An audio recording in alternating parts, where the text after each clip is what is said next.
What is going on, everybody? ZyoniK here, and in today's video, I'm going to be utilizing Double Ghost once again. I was inspired by yesterday's battle submission from Pay to Win 69, utilizing a Sableye and Medicham in the Great League. So I wanted to bring Sableye back myself, give it a try, and we're going to be pairing it with a Trevenant as the anchor, and we're going to have a Lanturn as the lead. Now, Sableye is the safe swap on this team, so we have the core of Lanturn and Trevenant. We have a lot of great games today, close wins, close losses. We face off against the Lickitungs. For all of you wondering what I do against that, we're going to see how that unfolds, but overall this team was pretty solid. I will say out the gate, Lickitung was the hardest Pokemon to be facing off against with this team, but it was something that you can overcome. So I hope you guys enjoy, and let's go and get right into it. Alright, getting into the first battle, we have Lanturn on the lead versus Shadow-Alolan Sandslash. This is obviously a very tough lead matchup and a tough Pokemon to be facing off against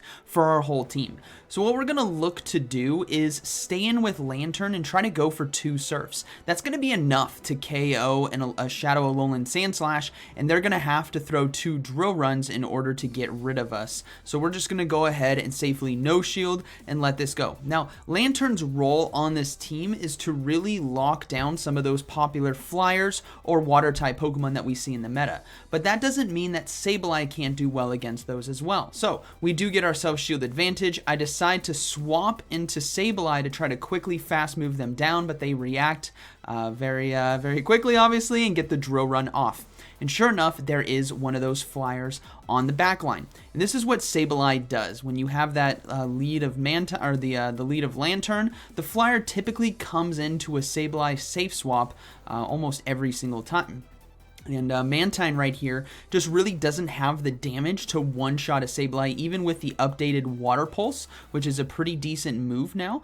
We are going to be able to outpace and get to a second foul play here. And this is going to be putting pressure on the final shield, but they decide to let it go. And now we get to see what the final Pokemon on their team is going to be. And it's going to be a Whiscash. So things worked out perfectly. We are able to get to a foul play right here. And then we're going to go ahead and go into the Trevenant, as that is going to be sealing the deal for us in this game. I decided to do a few extra I should have swapped right there, honestly, right away. But Trevenant now is going to come in. I'm going to go ahead and give up a shield, a shield on the second one.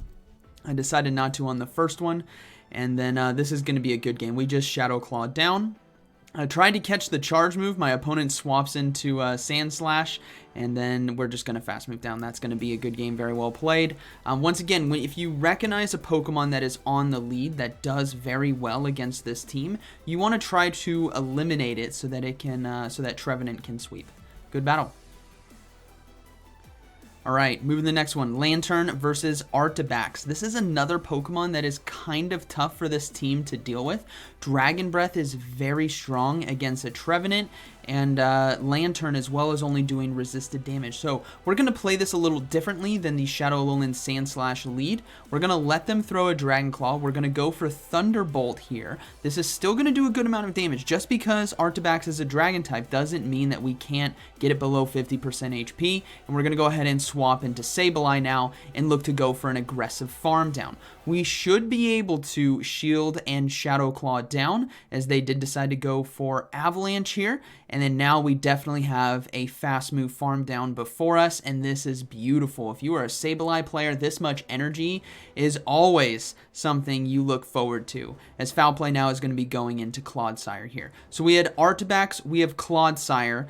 We don't know what Pokemon number 3 is, but our team can still do very well in this situation, especially since Sableye can't get aggressively farmed down before I get to potentially 3 foul plays here, which is looking to be the case. And now we put them in a very tough position. They're probably their tankiest Pokemon on their team, well below 30% HP, and we're just going to go ahead and look to let this go. Sableye has done its job. It got it got the Artibax low. It got Clodsire low. And now I'm starting to question, what could Pokemon number 3 be? So I'm going to come in with Lanturn right here and see what we can do, as I know an Earthquake is going to be coming through to knock us out. So I'm going to let this go, and I'm going to fully trust in the Trevenant to try to win this game, and it's actually an Annihilate in the back. Had a bit of Skarmory that could have been a bit different, But my thought process was they need a harder answer for something like Bastiodon, and sure enough, it was going to be an Annihilate, so we're just going to fast move down once again, and that is going to be a good game, very well played. All right, moving to the next one. We have Lanturn on the lead versus Toxapex. Now, this is going to be a game where you definitely want to pay attention to what your opponent is not doing. What they do and don't do, like I've always said. My opponent is deciding to stay in with a Lanturn. This tells me two things. First of all, they are core broken, and secondly, they want to try to land a Sludge Wave. So I'm going to go ahead and utilize my Sableye here to catch the charge move. If it is in fact Sludge Wave, this is going to be resisted, and we save the Lanturn for whatever they are core broken by, and that is going to be the Bastiodon that decides to swap in. So things are looking very good for us. Sableye, even in a matchup where you're facing off against the wall face here, can do very well. Shadow Claw and Foul Play is a beautiful combination to have in the open greatly. You just got to watch out for some of those fighters, but thankfully that is why we also have Return. So we're going to go ahead and look to go for another Foul Play here. I'm hoping I can get to 3 against the Bastiodon, and we should be able to get there just in time, and this is looking to be a perfect setup for us. Bastiodon did go for an aggressive farm down, but the thing about Bastiodons, and we do get a shield as well, is they cannot throw back to back. They have to do one Stone Edge and then do one Smackdown. So what I'm going to look to do here is shield the Lanturn, and I already got one spark through. I'm going to go ahead and go for another one, and now all of that energy that they had aggressively farmed down is going to go nowhere because they're going to have to shield in order to utilize it, but we get rid of the Bastiodon. Final Pokemon is Medicham, and that is going to be a good game, very well played, as Trevenant is going to go ahead and sweep it. So that was a perfect showcase of reading what your opponent is doing and not doing. Obviously, they were core broken in some way, and my opponent tries to catch a charge move right there on the Toxapex, but thankfully Trevenant here can easily farm down with Shadow Claw, and then we're going to be looking to go for double Seed Bombs against the Medicham. If they decide, actually I probably should be going for double Shadow Ball right here just looking at it, but I wanted to guarantee the back-to-back, and they decided to no shield, which is the play by them, but ultimately Lanturn has way too much health remaining so that we should be able to easily get to a Surf to close this game out, or just Spark down, and that is going to be a good game, very well played. Medicham, unfortunately, yeah, we are going to be able to Spark down. So again, reading what my opponent did, they stayed in with Toxapex.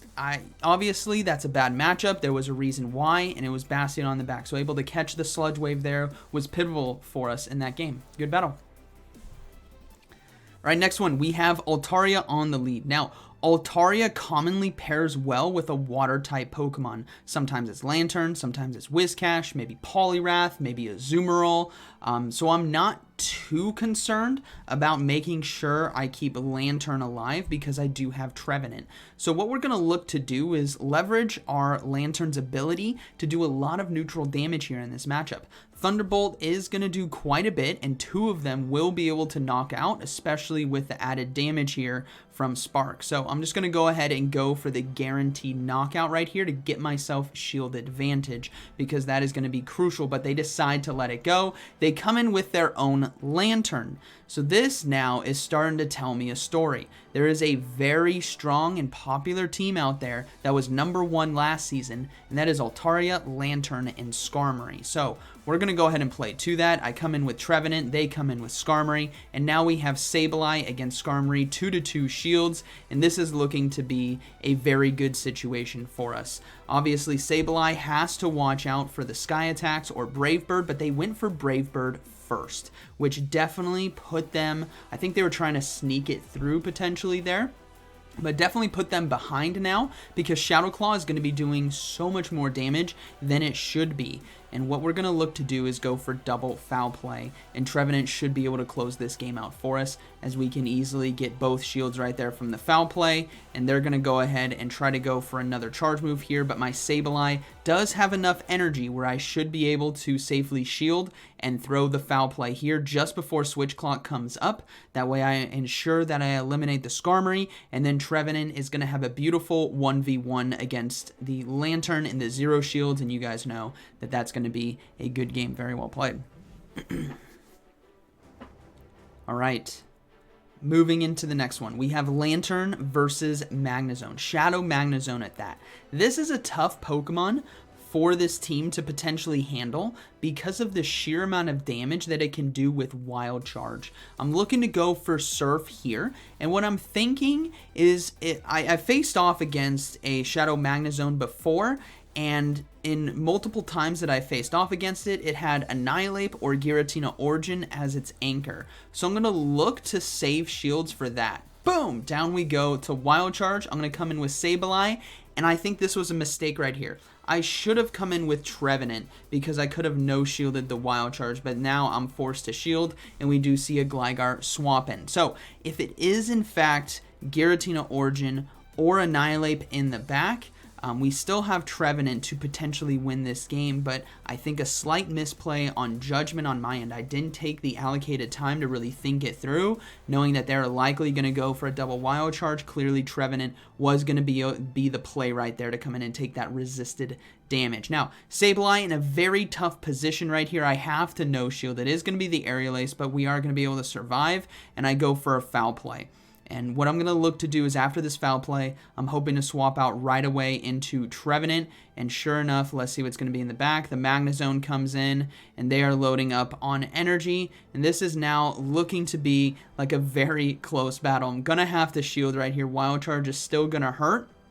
And we will see that the final Pokemon is Giratina Origin. So now I have to get a shield bait with Seed Bomb and then hope that I can get to the Shadow Ball in time. It's going to be extremely close, but I don't think, I don't make it. One fast move away right there. So a slight misplay on my end. I could have potentially won this. Boom!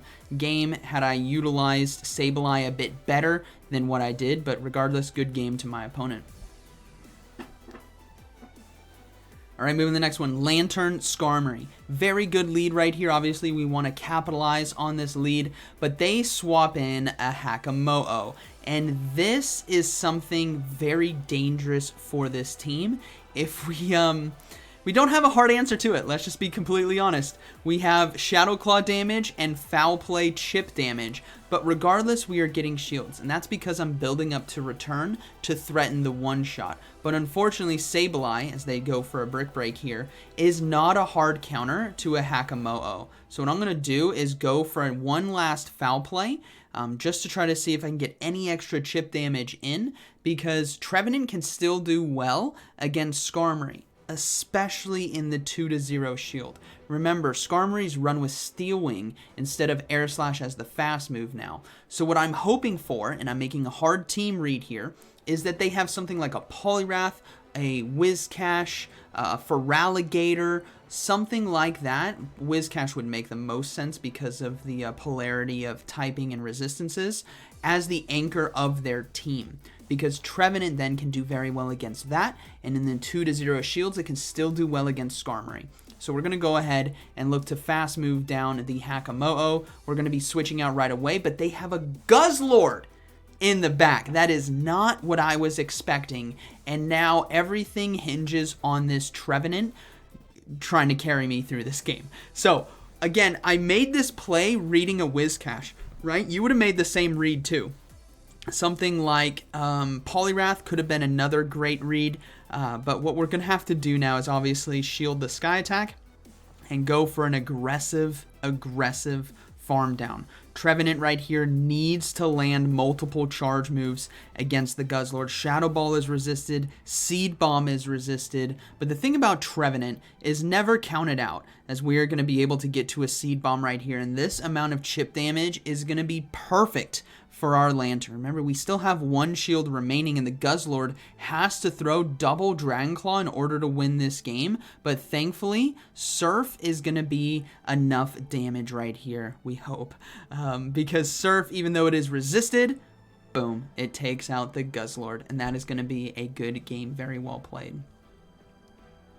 All right, moving to the next one, Lanturn versus Pidgeot. Very good lead right here, and this is where we get in trouble. A Lickitung swaps in. So what we have here is a double normal type team.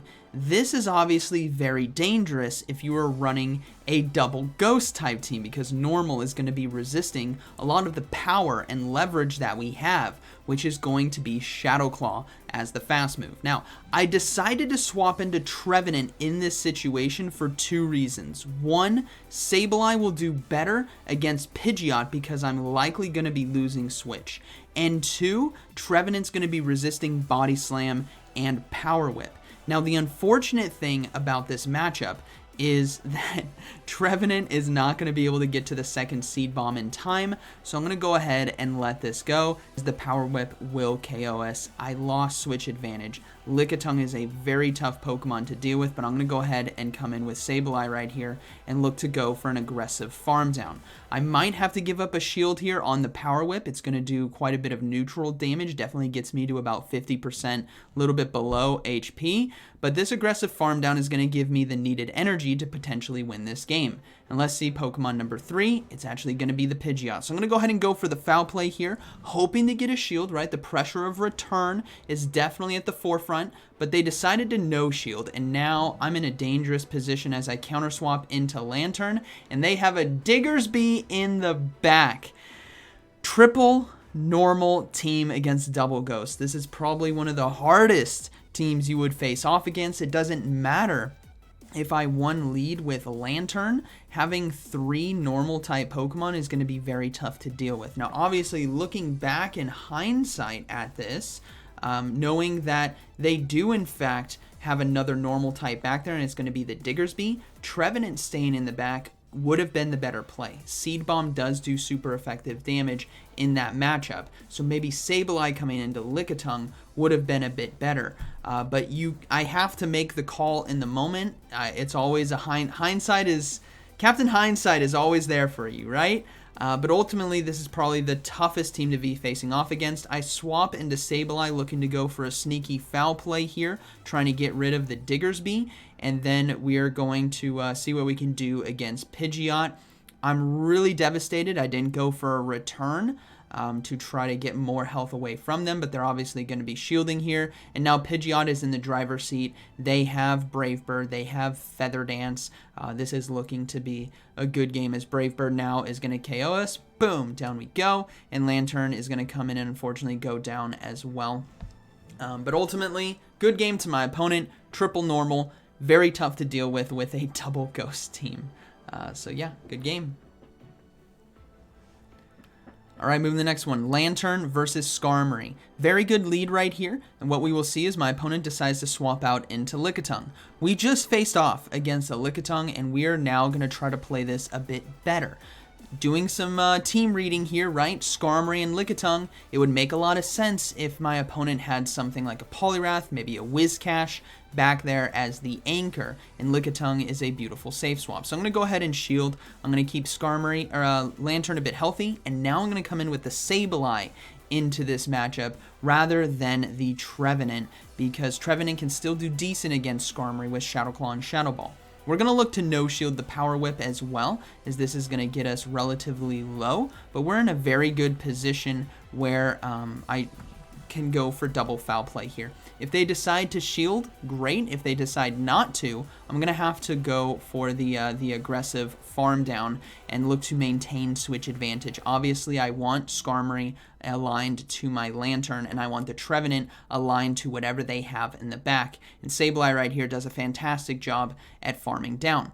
Now, we do see the Skarmory come into this matchup. We aren't surprised by this. We're looking to go for double foul play here, get the Skarmory below 50% HP, but they decide to swap out, and they have a Sableye in the back. This is not good. This is not good. I have to swap out into Trevenant right away. Hoping I can get to the Seed Bomb in time, which we do. This is going to be forcing a shield from my opponent. But this is just bad news bears. Sableye is not the Pokemon that I was reading to be facing off against. Again, I'm reading something like a Whiscash, something like a Poliwrath. But Sableye, boom, takes us down. And now we have an uphill battle before us. Lanturn is going to have to come in. I need to utilize my Sableye as a potential sacrificial swap, as we will see them look to go for a return right here. This is a lot of free damage for them, as it is going to land, and the Skarmory does come in, so I'm going to go ahead and go for the Thunderbolt here. I was concerned about how much energy they might have had, so I undercharge it, and then go for the Farm Down, and we get it perfectly. Now Sableye comes in, so we're going to go ahead and go for the Surf, and we get there in time. Lanturn, you beautiful dolphin, you. Surf is going to be not enough to KO, and simultaneous Shadow Claw down. And that is going to be a good game, very well played. All right, moving to the next one. Lanturn versus Gligar here on the lead. So Lanturn can still do well in this matchup. Dig is the move to be looking out for. But ultimately, something like a Gligar can core break, right? With Dig and Aerial Ace, the Trevenant Lanturn combination can be potentially weak to a Gligar, but that doesn't mean you can't overcome it, right? We're doing super effective damage here with Surf. So I'm going to go ahead and no shield. It is going to be the Dig. I'm going to try to get to this next Surf in time, set myself up with shield advantage, and then look to come in with Sableye and go for an aggressive farm down as they do decide to shield right here. And then we're going to go ahead and try to get to the next Surf, but they will decide to throw. If this is Aerial Ace, right, we're letting this go. If this is Aerial Ace, which it is, we survive. And we don't get to the Surf in time because they are scared about shielding twice, so they throw the back-to-back Aerial Ace, which is perfectly fine. I can now come in with Sableye and go for an aggressive farm down right here. Let's see what decides to come in. It's going to be Skarmory. So they actually had a double flyer. So this is going to be kind of like an ABA formation team. And obviously, if you're doing the math with me, hopefully I'm right this time. If you're doing the math with me, it's going to be something to handle tanks. So I'm imagining it's going to be a grass or a water. And Trevenant can do very well, and as sure enough it was a water, it's going to be a Feraligatr. So we swap into the Trevenant right away. Now Feraligatr, out of all the waters we could be facing off against, Feraligatr is a tougher one to be battling against because of Shadow Claw damage. But thankfully Seed Bomb here is going to do super effective right back, and we had the 2-to-1 shield advantage. They decide to no shield, and that is going to seal the deal as Sableye can easily take this game. I'm going to go ahead and go for the guaranteed shield or KO with Shadow Ball, because if they shield, we win charge attack priority with Sableye, as they're going to go ahead and go for the farm down, and if they don't, obviously we win. So we go ahead and go for foul play, and that is going to be a good game, very well played. So just because we lost Lanturn doesn't mean this team can't handle Skarmory, which is really nice to see. Good battle. All right, moving into the next one, Lanturn versus Poliwrath. Finally, something that we love, but my opponent is doing something very similar to the Toxapex opponent. They're staying in. So you have to start questioning why. Why would my opponent stay in? And the obvious answer is they have either like another Lanturn in the back, another water, or they have something like a Skarmory in the back. And Poliwrath can actually do well against Lanturn. You guys are seeing the shadow counter damage here against Lanturn. It is getting me extremely low. So I'm going to hope to do is try to get to another charge move. So I'm going to look to shield right here as stopping the Icy Wind, and then we're going to go ahead and go for a Surf. Surf, even with the Icy Wind debuff here and being resisted by Poliwrath, should do just enough damage to KO. And now we're going to go ahead and see that they do in fact have something weak to Lanturn, or potentially weak, and that's going to be the Gligar. And now this is making me think, what if there is a Skarmory as well? What if Lanturn was such a good Pokemon against this team? That is why they decided to stay in. So now we have to bring in Sableye, and if it is Skarmory in the back, then Trevenant can still do well in that situation. We're going to go ahead and let a Dig go through. We're basically even on health right here and shields, but we have more energy just because of how all this plays out, right? So foul play now is going to be getting no shielded by them, which is fine. I'm going to go ahead and no shield this and look to come in with the Trevenant right away to get ahead on energy. And now we get to see what the final Pokemon is, and it was, in fact, Skarmory. So they had a this makes so much sense why they stayed in with Poliwrath. They had a Skarmory and Poliwrath core with a Gligar safe swap. Skarmory is clearly a very strong Pokemon against their team. They decide to shield the Shadow Ball, which is totally fine, because what you guys are seeing is a grass type Pokemon here with Trevenant facing off against Skarmory. And this matchup is not as bad as it used to be because Skarmory's run Steel Wing instead of Air Slash. Air Slash was a different story. That is super effective damage. You get farmed down. But now we farm down the Skarmorys, and that is going to be a good game, very well played. Trevenant will go down here, but Skarmory does not have back-to-back Sky attacks, as we can go for one Shadow Claw with Sableye, and that is going to be a good battle. And that was the final one. This team, a lot of fun. I showed you guys close wins, close losses, and ultimately Lickitung was tough to deal with, but it is potentially manageable. And you know, each time I should have saved Trevenant for the back in order to potentially win, but obviously triple normal team or a Sableye Lickitung backline is tough to deal with. But overall, this team was a lot of fun. I had a great time using Double Ghost once again. There's a wide variety of Double Ghost that you guys can use. If you guys are looking for options instead of maybe like Trevenant to better handle Lickitung, Annihilate could be a good option as a Double Ghost. But overall, this team was great. So I hope you guys enjoyed today's video, and like always, thank you for watching. I'll see you in the next one.